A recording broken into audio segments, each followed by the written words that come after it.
ಏನು ಈಗ ನಾವು ಒಂದು ಕುಸ್ತಿ ಪಂದ್ಯಗಳಾಗಿರ್ಬೋದು ಮತ್ತೆ ಕ್ರೀಡೆ ಆಗಿರ್ಬೋದು ಇದೆಲ್ಲ ಮಕ್ಕಳಿಗೆ ಒಂದು ತರಬೇತಿ ಕೊಡ್ಕೊಂಡಿದ್ದು ಏನೋ ಮಕ್ಕಳಿಂದ ನೃತ್ಯ ಮಾಡಿಸ್ತಿದ್ರು ಇಷ್ಟು ಬಿಟ್ಟರೆ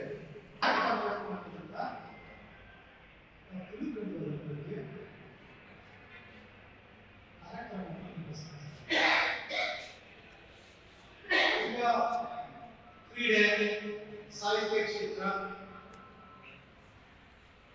ವಿವಿಧ ಕ್ಷೇತ್ರಗಳಲ್ಲಿ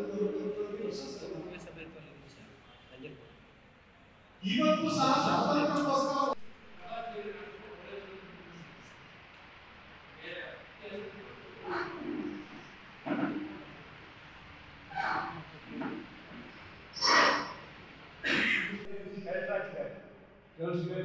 ಮಳೆ ಬಂದು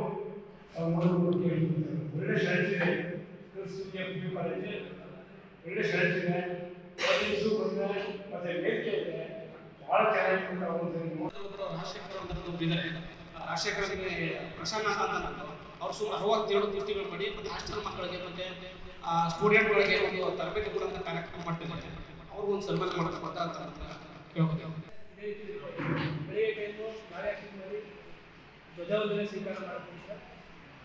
ಅದನ್ನ ಮುಗಿಸಿ ಸಂಜೆ ಟೈಮು ಒಂದು ವೇದಿಕೆ ಮಾಡಿ ಕಲಾಮಂತ್ರ ಇಟ್ಟು ಕಲಾಮಂತ್ರದಲ್ಲಿ ಮಾಡ್ತಾ ಇದ್ದೀವಿ.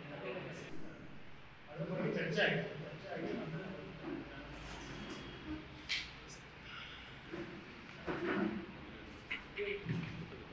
ಅಪಮಾನ ಆದರೆ ಅಂಥ ಅಧಿಕಾರಿಗಳ ವಿರುದ್ಧ ಶಿಸ್ತು ಕ್ರಮ ಖಂಡಿತ ಅದಕ್ಕೆ ಆಗ್ತಾ ಇದೆ.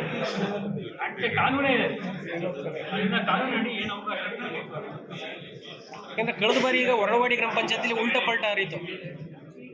ಅದರ ಮೇಲೆ ಯಾವ ಆಕ್ಷನವೂ ಇಲ್ಲ ಹೊರಳವಾಡಿ ಗ್ರಾಮ ಪಂಚಾಯತಿಲಿ ಸರ್. ರಿಪೋರ್ಟ್ ಆಗಿದೆ ಖಂಡಿತ. ಈಗ ಅಧಿಕಾರಿಗಳ ವಿರುದ್ಧ ಯಾವ ಥರ ಕ್ರಮ ಕೈಗೊಳ್ತೀರಿ ಸರ್? ಈಗಾಗಲೇ ತಮ್ಮ ಮೂಲಕ ಹೇಳಿದ್ದೇನೆ. ನಾನು ಅಧಿಕಾರಿಗಳು ಯಾರು ಬಂದಿಲ್ಲ ಅವ್ರಿಗೆ ತಿಳಿಸ್ಕೊಡ್ಬೇಕಾಗಿದೆ. ಮುಂದಿನ ಬಾರಿ ಯಾರು ಇಂಥ ಸಭೆಗಳಲ್ಲಿ ಹಾಜರಾಗೋದಿಲ್ಲ ಅವ್ರನ್ನ ಖಂಡಿತವಾಗಿಯೂ ಮನೆ ಮುಖ್ಯಮಂತ್ರಿಗಳ ಗಮನಿಸಲು ಖಂಡಿತ ಸಸ್ಪೆಂಡ್ ಅಲ್ಲೇ.